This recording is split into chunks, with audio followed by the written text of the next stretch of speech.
Assalamualaikum warahmatullahi wabarakatuh. Bismillahirrahmanirrahim. Tabarakalladzi nazzalal furqana ala 'abdihi liyakuna lil 'alamin nadhira. Allahumma shalli wa sallim ala sayyidina maulana Muhammad wa ala alihi wa sahbihi asma'in. Nama ba'du.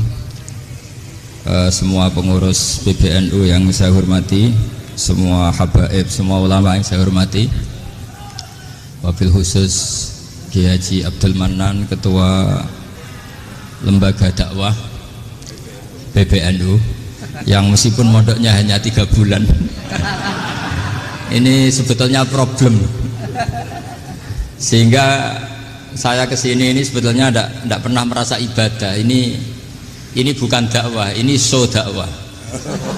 Jadi yang namanya dakwah itu ya orang-orang di kampung nggak bisa ngaji, diajarin ngaji, seperti saya di Jogja, di Rembang. Kalau ini show dakwah, dan ini ada agak kesalahan karena mondoknya hanya 3 bulan. Jadi tidak bisa bedakan mana dakwah, mana show dakwah. Ini jelas show itu. Mungkin yang benar-benar dakwah yang sekarang sedang bikin masjid di pedalaman Kalimantan, pedalaman Sulawesi, atau saudara-saudara kita yang di Korea, saya kemarin di Korea, itu dakwah betul. Kalau ini agak-agak tontonan ya, tapi masih bagus lah, melihat wajahnya habib ulama itu ibadah. Tapi begini ya, yang jelas saya berharap sekali, saya diundang sekali ini saja, jangan diulang. Karena mencintai ulama itu baik, tapi ngatur ulama itu dosa. Ini murah. Jadi ini harus dicatat. Jadi Imam Malik itu kalau diundang tuh marah, meskipun yang undang itu seorang raja zaman itu, Harun ar-Rasyid. Beliau minta supaya Imam Malik baca Muwatta di istana untuk anak-anaknya, padahal seorang presiden mau ngajari anak-anaknya. Imam Malik marah, masyhur gitu, al ilmu yu'ta la ya'ti, ilmu disowani, ora kok ilmu yang sowan. Di mana-mana timba itu ke sumur apa sumur yang ketimba? Timba ke sumur. Ini agak kecelakaan. Pakai air pam. air pam katanya. Ini udah banyak air. Sehingga saya kata orang banyak itu di SK-kan PBNU, tapi itu tidak pernah saya pikir. Karena saya melakukan kebaikan itu sebelum dapat SK. Saya ngajar sebelum dapat SK, saya dakwah di mana-mana sebelum dapat apa? SK saya langsung minallahi ta'ala, dari Allah ta'ala. Jadi kalau PBNU niatnya ikrar bahwa orang yang sudah manfaat diangkat, itu saya terima. Tapi kalau merasa ngangkat saya, tak lawan di pengadilan. Karena saya sudah jadi kiai sebelum diangkat PBNU. Ya ini saksikan ya para muhibin saya. Jadi kalau SK itu ikrar, ngakui kalau Gus Bak manfaat, saya terima. Kan hanya ikrar saja, Pak.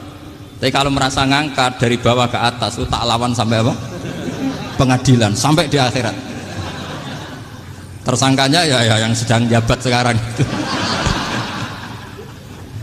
Tapi saya yakin enggak, Kiai Miftahul Ahyar itu orang alim, karena alumni Sidogiri dan menantunya Syekh Duki.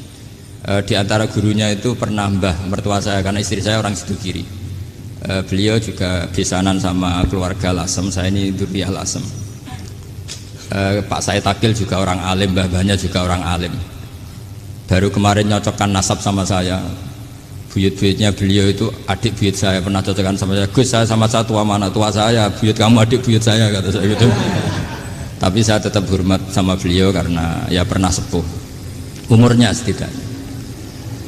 Jadi saya ulang lagi, ngaji seperti ini itu sebetulnya lebih ke show, pertunjukan. Supaya pertunjukan ini tidak dosa, saya isi ngaji betulan. Tapi jangan diulang. Karena biasa ngaji rutin. Saya di Jogja tafsir Jalalain sudah juz 23. Pernah khatam hikam. Sekarang Nashahul Ibad separuh. Saya ngaji di Sidogiri Itkon, di Sarang Balaghatul Quran, di Hajen Lubul Usul. Tapi sarahnya yang Thariqatul Usul, sarahnya Mbah Sahal Mahfud. Jadi baru di sini ngaji bersaing sama orang yang mondok berapa? 3 bulan. Ini masalah. Masalah. Nggak boleh mondok itu harus buat tulis zaman. Tapi ya tidak apa-apa, mungkin laduni ya. Jadi kalau mondok cepet itu kemungkinannya apa? Laduni.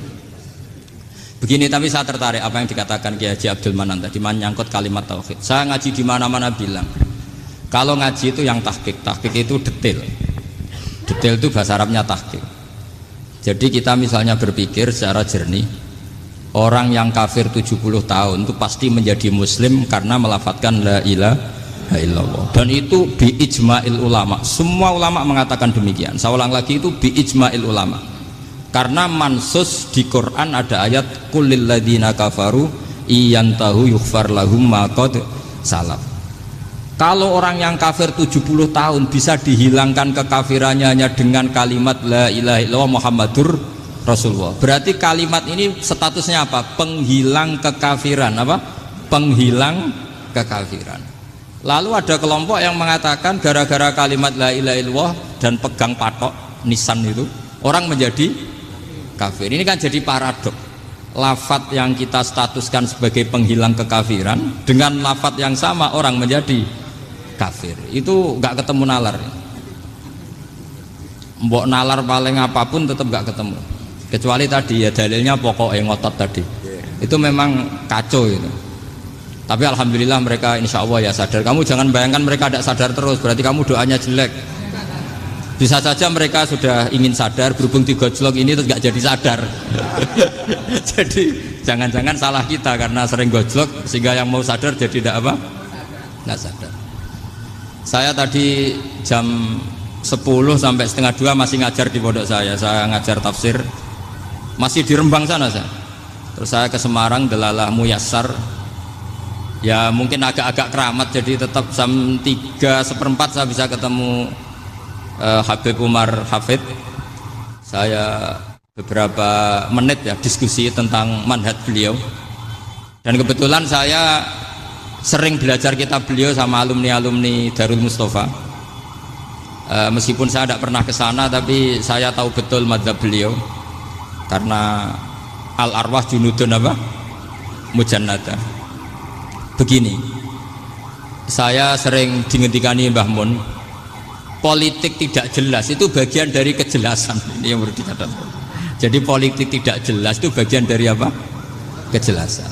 Misalnya begini, siapa yang mengira Khalid bin Walid yang sangat musuhi Rasulullah, dia panglima orang kafir ketika ngalahkan Rasulullah di perang Uhud, akhirnya Khalid bin Walid masuk apa? Islam. Begitu juga Wahsy, qatilu ahabbin nasi ila Rasulillah, pembunuh Sayyid Hamzah, akhirnya juga masuk Islam. Begitu juga Abu Sufyan, dia pemimpin besar kafir Mekah ketika perang Badar, ketika perang Khandaq, akhirnya juga Islam dan menjadi mertua Rasulullah Shallallahu Alaihi Wasallam. Dari fakta ini kemudian banyak ulama alim yang ngambil sikap itu ya coro Jawa itu anggang-anggang.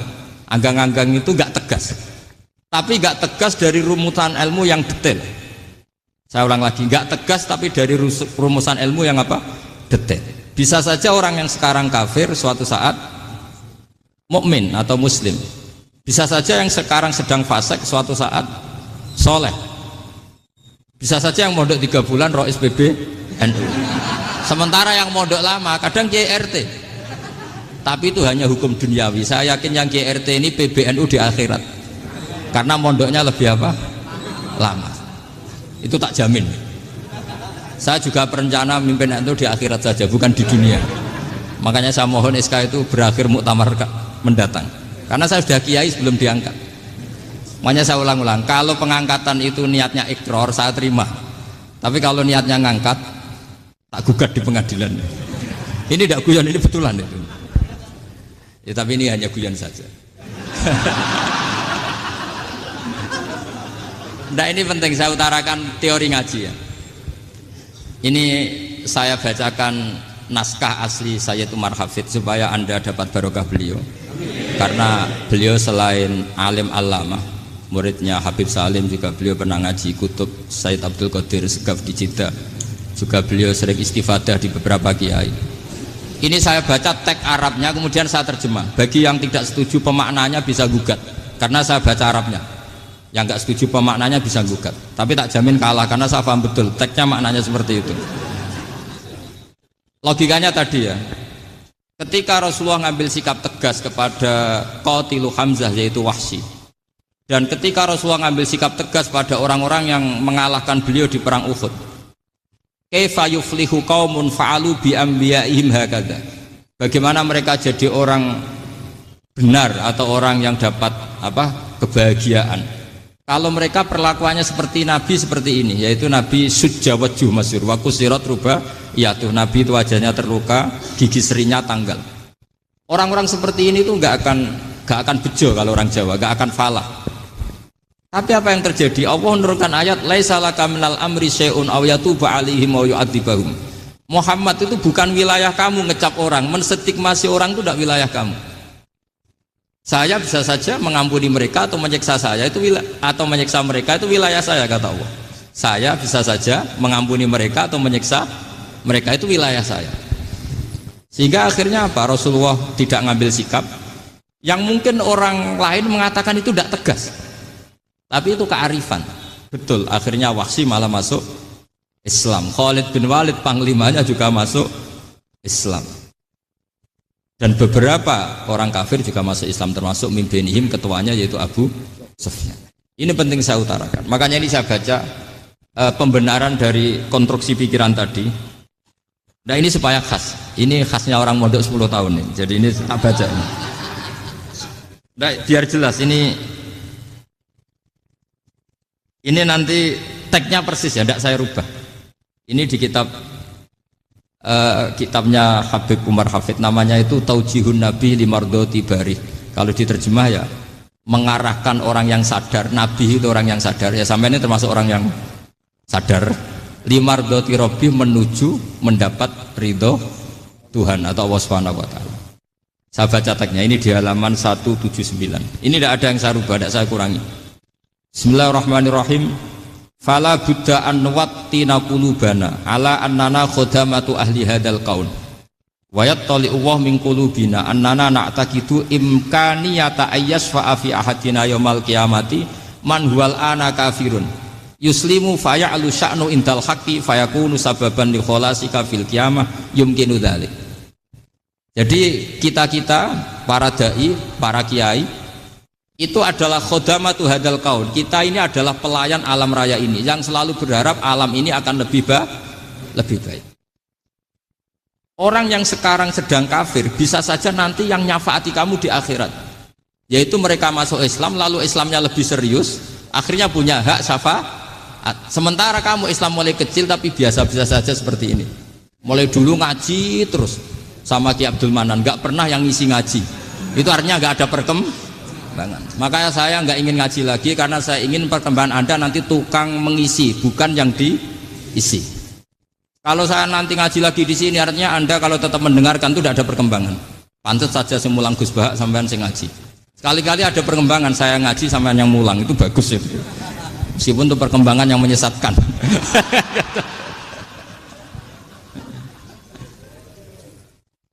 Ini penting saya utarakan. Ini dawuhnya Said Umar ya. Orang yang sekarang sedang kafir bisa saja orang ini nanti nyafaati kamu, yaitu beliau orang ini Islam, kemudian Islamnya serius, maka punya hak syafaat. Sementara kamu Islamnya biasa-biasa saja. Itu masyhur kayak Sayyidina Umar. Sayyidina Umar Islam di hari itu langsung makomnya makom yang a'la, sehingga mengalahkan yang sudah Islam lebih lama. Karena Islamnya Umar itu menjadi izzatul Islam betul. Makanya jangan benci orang tegas teman-teman, kadang ya ada baiknya. Abu Bakar itu sudah Islam tapi layinal janib, orangnya santun. Kalau dipisoi orang yang menengahi lah, kira-kira seperti itu. Begitu juga Bilal, Ammar, Suhaib. Singkat cerita, Rasulullah itu sering dibully ya, sering disiksa orang-orang kafir. Rasulullah berharap, wah kalau yang Islam gini terus repot. Melihat Umar ini petarung di pasar Uka, dia dapat uang itu kalau tarung, menangan. Kata Rasulullah, kalau ini yang Islam ya bagus. Beliau berdoa, Allahumma aizal Islam bi Umar. Itu kira-kira 2 hari dari doa beliau, Umar masuk Islam.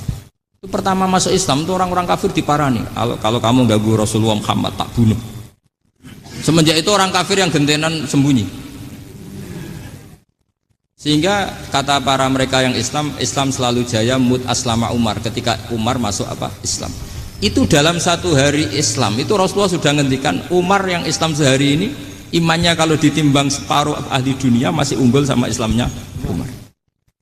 Nah bisa saja seperti itu.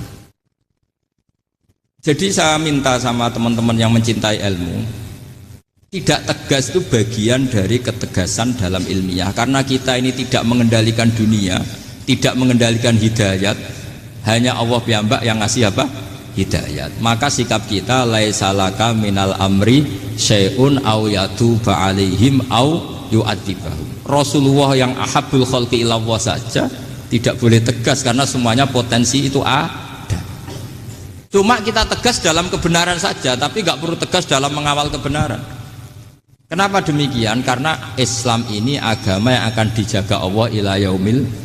Yang jaga Islam bukan PBNU, bukan PP Muhammadiyah, bukan kiai. Yang menjaga Islam namun Allah Subhanahu wa ta'ala. Makanya Sayyidina Umar itu kalau disuruh mikir Islam itu nggak mau betul. Masyhur itu dalam tarikh-tarikh. Umar mimpin itu sukses, banyak futuhat. Singkat cerita akhirnya orang tuh kelangenan, wah kalau Umar meninggal kayak apa. Sehingga Abdullah bin Umar setiap jalan-jalan tuh dibully. Kalau sekarang dibully, ya Abdullah bin Umar, bapak kamu itu gimana? Sudah sepuh mau meninggal kok tidak suksesi.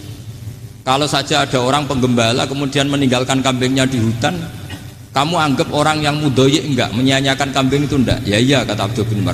Apalagi amru hadil umat ini mau ditinggal gelanggang, nanti suatu saat Umar meninggal.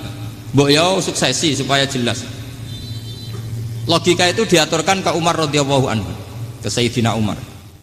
Pertama Umar agak tertarik dengan logika itu. Lama-lama beliau marah. Tidak jadi. Saya tetap tidak akan istikhlaf, tidak akan suksesi, dan saya tidak akan mikir Islam, katanya. Islam akan diurus oleh Allah Subhanahu. Terus beliau ngendikan, Islam ini jalan ketika ditinggal Abu Bakar, bahkan ketika ditinggal ahabbul khalqi ilallah akramul khalqi indallah, yaitu Rasulullah Muhammad sallallahu alaihi wasallam. Coba Islam dulu dipimpin Abdul Qadir ketua wali, dipimpin Wali Songo, dipimpin orang top. Sekarang dipimpin mondok 3 bulan jalan. Karena Islam yang ngatur Allah Subhanahu wa ta'ala. Jadi ini penting. Loh coba ustadz tuh banyak yang nggak bisa ngaji loh. Tapi ya laku ya nggak masalah. Loh saya kemarin di Korea seminggu. Itu TKI jadi khotib, ada yang jadi mufti, ada yang jadi suriah. Itu ada yang di sana jadi suriah, pulang ke kampung angon kambing lagi. Loh itu teman saya kenal. Suriah Korea. Iya suriah Korea tapi. Artinya gini, bahkan masjid semua yang di Korea itu didirikan oleh TKI dan TKW. Mereka digerakkan Allah untuk mikir agama, karena agama ini milik Allah. TKI saja mikir. Makanya ini penting, yo dakwah tapi tauhidnya sing kenceng, jangan dakwah kenceng tauhidnya kendor. Itu bahaya betul. Saya ulang lagi ya, ini dawuh Habib Umar. Jadi kata beliau, fala budda an wattina kulubana, kita harus yakin seyakin-yakinnya bahwa semua kemungkinan itu mungkin. Makanya masyhur dalam tarikh ketika kafir Quraisy mau disiksa oleh para malaikat karena mereka sering menyakiti Nabi, kata Nabi gimana? Jangan. Saya berharap kalau bapaknya tidak mukmin, suatu saat anaknya mukmin. Masyhur dalam tarikh. Musuh Nabi besar siapa? Walid bin Mughirah. Punya anak Khalid bin Walid. Abu Lahab punya anak Darrah, itu mukminah yang baik. Abu Jahal punya anak Ikrimah, itu mukmin yang baik. Di Indonesia lebih hebat lagi. Bapaknya ra iso maca Quran, anaknya hafid. Bapaknya utun ratamat SD, anaknya jadi dekan. Di Indonesia banyak orang nggak siapa-siapa, anaknya jadi presiden, anaknya jadi menteri. Artinya jangan karena bapaknya kafir kamu nganggap anak turunnya pasti selalu kafir. Teori itu sudah salah zaman Rasulullah. Yaitu Walid akhirnya punya anak Khalid, Abu Lahab punya anak Darrah, terus siapa? Abu Jahal punya anak siapa? Ini penting saya utarakan karena dakwah kalau terlalu semangat nanti kalau menghilangkan tauhid bahaya. Tetap innal huda. Uni Soviet kayak apa? Mengkooptasi negara-negara sekelilingnya sampai jadi Zuni. Tapi apa yang terjadi? Uni Soviet yang runtuh, persemakmurannya semua rata-rata jadi negara apa? Islam, kayak Uzbek, kayak Ceknya, kayak apa-apa. Karena agama ini diurus Allah. Sehingga kalau tapi kamu ngitmai agama nggak apa-apa. Makanya istilahnya Habib Umar khodamah itu pelayan, nggak apa-apa. Kita ngitmai agama itu nggak apa-apa. Dengan ngitmai terus mikir nggak apa-apa. Tapi jangan mikir yang merasa kalau kita mati, wah nanti agama ini kukut karena saya mati. Kamu itu siapa? Agama Islam ini tidak pernah dipasrahkan kamu. Diurus oleh Allah Subhanahu wa taala sendiri. Sehingga ketika Wali Songo meninggal, agama ini tambah kuat sampai sekarang. Kecil saya itu kalau pengajian susahnya bukan main, harus izin sana sini. Sekarang setiap pengajian polseknya datang, polresnya datang, nggak ada intel, nggak ada apa. Padahal kiai dulu sama kiai sekarang itu kira-kira alim mana? Alim kiai dulu. Mbah Hasyim Asy'ari itu ngarang kitab sampai dibaca di Yaman. Saya sering baca juga kitab beliau, Risalatu Ahli Sunnah wal Jamaah. Kiai sekarang mau terjemah aja kadang salah memahami. Tapi ya Islam tetap jalan karena Islam ini dikawal, dijaga oleh Allah Subhanahu wa taala. Maka kalau dalam cerita tarikh sirahnya Ibnu Ishaq itu, tauhid itu penting. Beliau cerita begini. Sayyid Abdullah itu namanya Abdullah bin Abdul Muthalib. Kita tahu kenangannya Rasulullah terbanyak itu bukan dengan Sayyid Abdullah tapi dengan Sayyid Abdul Muthalib, dengan mbahnya. Karena Nabi itu mulai kecil dirawat oleh siapa? Mbahnya. Yaitu yang disebut Nabi ketika 2 bulan kan abahnya sudah meninggal. Ya saya baca ya, pakai bahasa Arab biar jadi bid'ah. Nanti kalau bahasa Indonesia ada bid'ah. Tidak betul tuh. Diba atau berjanji sebenarnya itu kitab sejarah, berhubung dibaca bahasa Arab terus kayak mantra. Terus yang belakang mau nyenggai soleh aleh, sehingga kubu sebelah bilang tuh khurafat dan bid'ah. Coba diterjemah ini, coba nanti saya baca bahasa Arab. Walamma tamma min hamli syahroni ala masyuril aqwalil marwiyatu fiya bil madinati abuhu abdullah wa kana qad istaza bi akhwalihi bani adi minat taifatin najariyah wa makatha syahron saqiman yu'anu nasukmahu wasakwa. Terus di pojok sana bilang soleh aleh, pasti kubu sebelah yang liwat, wah itu khurafat bid'ah karena dianggap mantra. Padahal artinya coba sampean baca bahasa Indonesia. Ketika hamil Rasulullah umur 2 bulan, abahnya meninggal di kota Abwa. Kota Abwa adalah kota keluarga besar ibunya Sayyid Abdullah. Kebetulan pas ke sana beliau sakit sampai 1 bulan dirawat. Bid'ahnya di mana kalau diterjemah? Wong itu kitab tarikh. Makanya saya nggak tahu yang membidah-bidahkan tiba itu karena tadi. Tapi sampean juga ikut salah karena nyenggai sholawat tantok itu. Jadi makanya saya bilang tadi kalau bahasa Arab bid'ah, kalau sudah terjemah bid'ah karena kelihatan kalau itu hanya kitab tarikh. Loh, coba bid'ahnya di mana? Wa ba'du fa'aqulu wa Muhammad bin Abdullah bin Abdul Muthalib bin Hasyim. Itu kalau diterjemahkan, kamu harus tahu siapa nama Muhammad. Muhammad punya abah siapa? Rasulullah Muhammad Abdullah. Punya abah siapa? Abdul Mut. Punya abah siapa? Hasyim. Coba baca gitu di kubu sebelah. Oh iya mesti gitu. Berhubung baca bahasa Arab. Wa ba'du faqulu wa Muhammad bin Abdullah bin Abdul Muthalib bin Hasyim. Jadi itu hanya salah baca saja. Maksudnya salah yang ngukumi, bukan salah yang baca, salah yang apa? Ngukumi. Sayyid Abdullah ini orang yang tauhidnya sangat kuat.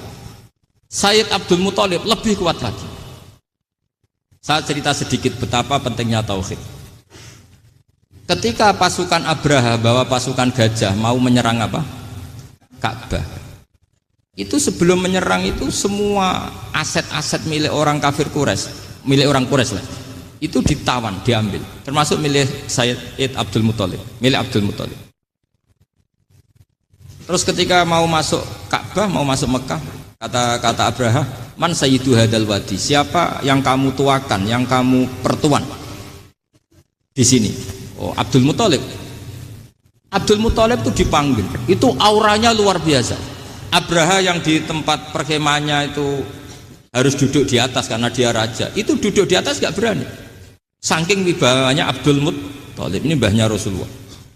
Akhirnya Abraha bilang gini, saya duduk di bawah tidak mungkin karena saya raja. Kamu duduk jejer saya tidak mungkin karena nanti umat saya kecewa karena raja kok disaingin gitu. Ya sudah, sambil berdiri-diri kita ngomong. Akhirnya Sayyid Abdul Muthalib tadi Diomongin gini, saya itu tidak ingin merusak orang-orang Mekah, orang-orang Quraisy. Saya hanya kecewa punya tempat ibadah dikencingi, diberakin sehingga saya mau merubuhkan Ka'bah.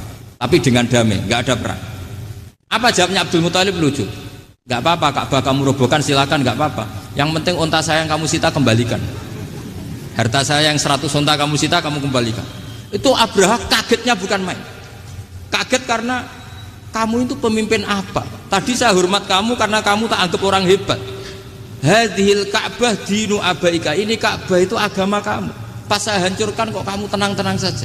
Padahal pas mau saya hancurkan kamu tenang-tenang saja, malah tanya unta kamu itu gimana? Apa jawabnya Abdul Muthalib? Inna lihadal baiti robban hamahu. Sebab Ka'bah itu ada yang punya dan pasti akan melindungi Ka'bah. Tapi kalau unta itu milik saya, ini urusan saya, ini unta. Jadi inna lihadal baiti robban hamahu itu tidak milik saya, itu ada yang punya. Ya sudah, biar yang punya aja yang jaga, itu tidak urusan saya. Akhirnya unta dikembalikan, aman deh, untung double.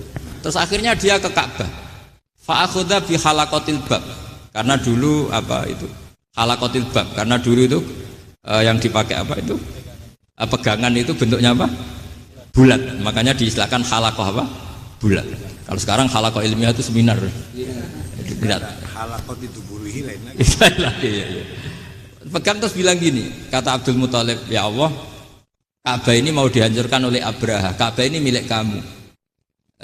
Saya mau ke gunung, mau melihat apa yang kau lakukan terhadap orang yang mau merusak Ka'bah. Terus Abdul Muthalib bilang ke umatnya, wa ya qaumi, ayo kita ke gunung melihat ma fa'ala rabbuna, apa yang akan dilakukan Tuhan kita terhadap orang yang mau menghancurkan Ka'bah. Jadi santai saja, santai. Terus Abdul Muthalib naik gunung sama orang-orang Quraisy. Abraha datang mau merusak Ka'bah, terus terjadi alam taro kaifa fa'ala rabbuka bi ashabil fil. Itu melihat. Dan betul Ka'bah dijaga Allah. Islam juga gitu. Ketika Islam dikooptasi Uni Soviet, semua ulama, semua wali perasaannya hanya nunggu kehancuran Uni Soviet, karena pasti agama ini dijaga Allah. Saya setiap sholat, setiap munajat, kata ketika baca Rabbana lakal hamdu bil samawati wa mil'ul ardi. Dulu saya iskal itu janggal. Ya Allah, engkau zat yang layak dipuji, yang pujian itu memenuhi langit dan bumi. Pikiran saya kalau bumi ateis itu mujinya kayak apa? Tapi Masya Allah, ketika saya datang di Korea, bumi ateis, ternyata di sana banyak masjid, banyak tasbih, bahkan ada sakduna di sana. Karena Allah sudah ngendikan lakal hamdu mil'us samawati wa mil'ul ardi. Dan sekarang nyata, semua bumi ateis, bumi apa saja, ada tasbihnya, ada tahmidnya. Makanya sadaqallahul adzim ketika ngendikan sanurihim ayatina fil afaq walladzi arsala rasulahu bil huda dinil haqqi liyuzhirahu 'ala dini kulli. Makanya saya mohon sekali bahwa agama ini harus kamu khidmah. Tapi enggak boleh kamu pikir. Atau dibaliklah, khidmah maka memikir. Tapi tidak usah GR bahwa agama ini diserahkan sampean. Saya juga agak ridho. Agama kok diurus orang-orang kayak gini, kayak apa nasibnya? Jadi ini penting, karena rata-rata kiai alim itu tidak jelas. Terus oleh orang-orang yang nggak pernah ngaji itu, wah ini nggak jelas, nggak tegas. Islam itu harus tegas. Maksudnya tegas itu kayak apa? Tegas itu di wilayah kita. Kalau istri kamu mau diperkosa orang itu boleh tegas, itu wilayah kamu. Tapi kalau hidayat itu wilayahnya Allah Subhanahu wa Ta'ala, kita tidak pernah tahu. Bahkan yang sudah Islam saja, nyuwun sewu, itu nggak ada jaminan mati husnul. Kita tahu dalam sejarah Sa'labah itu dapat gelar hamamatul masjid, merpatinya masjid. Tapi kita tahu akhirnya Sa'labah itu apa? Su'ul khotimah. Sampai dalam Islam selalu diajarkan ya muqallibal qulub tsabbit qalbi ala din. Jadi kalau kita sendiri saja masih ingin selalu husnul khotimah, agak ada ruang untuk mudah menvonis orang lain. Makanya saya salut sekali ketika Habib Umar menulis kita semua ini mengkhidmai hadal kaun, dan selalu berharap bisa saja suatu saat orang yang sedang kafir bisa saja suatu saat muslim. Nah soal kalau yang sama yang harbi menyerang kita ya tarung. Kalau artinya kalau yang merangi kita ya kita wajib perang, kalau enggak ya habis kita. Seperti kita lakukan ketika diserang Belanda. Tapi ketika mereka musta'man, dhimmi, mu'ahad, orang-orang kafir yang mau berdamai dengan kita, ya kita damai. Sebagaimana yang dilakukan Rasulullah SAW ketika berdamai dengan kafir Quraisy yang dipimpin Suhail bin Amr. Masyhur itu dalam tarikh. Singkat cerita kan Sayyidina Ali ini pernah konflik sama orang Khawarij. Kata Sayyidina Ali, ya sudahlah, namanya kita musuhan, kita tidak usah ketemu, pakai mediator, kata Sayyidina Ali. Kata orang Khawarij, ini apa-apaan kok butuh mediator? Nggak ada Qur'annya, nggak ada hadisnya. Kira-kira kalau Pak Sayyidina Ali orang Jawa, nggak ada apa tidak tahu. Walhasil Sayyidina Ali akhirnya baca ayat, wa in khiftum shiqaqa bainihima fab'atsu hakaman min ahli wa hakaman min ahliya. Jika suami istri tengah konflik, maka yang keluarga suami kirim mediator, yang keluarga perempuan juga kirim. Terus kata Sayyidina Ali, wa amru ummati Muhammad a'dhamu min amri rajulin wa imra'atin. Kalau suami istri saja ketika konflik butuh mediator, apalagi ini kelompok besar pasti lebih butuh mediator. Akhirnya lalu mediatornya siapa? Kata Sayyidina Ali, ya siapa saja yang penting baik. Ditunjuk seseorang, diprotes sama orang Khawarij, ini orang nggak kredibel. Oh, terus Sayyidina Ali marah-marah. Rasulullah itu pernah berdamai dengan orang, bahkan orang itu kafir, yaitu Sulhul Hudaybiyah. Nabi itu berdamai dengan orang yang bernama Suhail bin Amr, ketika itu kafir. Makanya ini menunjukkan bahwa musolahah ma'al kufar itu boleh demi kelangsungan bernegara, berbangsa. Kamu tidak usah meragukan reputasi NU. Ketika dulu kafirnya kafir harbi zaman Belanda, ya Mbah Hasim fatwa apa? Jihad. Jadi jangan kira tidak tegas, kita tegas sekali, justru kita yang punya masa lalu tegas. Tapi kepada siapa dan dalam konteks apa? Paham ya? Terus ini penting sekali untuk dijernihkan. Ini saya baca berikutnya nanti, tidak supaya tahqiq saya syukur sekali, saya tadi sekaligus minta ijazah sama Habib Umar, dan memang saya ngaji ini lama sama teman-teman alumni Yaman, cuma belum pernah ketemu mu'alifnya. Tadi saya ketemu minta ijazah itu dan beliau senang sekali, bahkan sempat bikin tulisan di kitab saya ini. Sama tidak perlu baca, karena kalau bisa ya biasa, kalau tidak bisa malu ya sudah, tidak usah baca.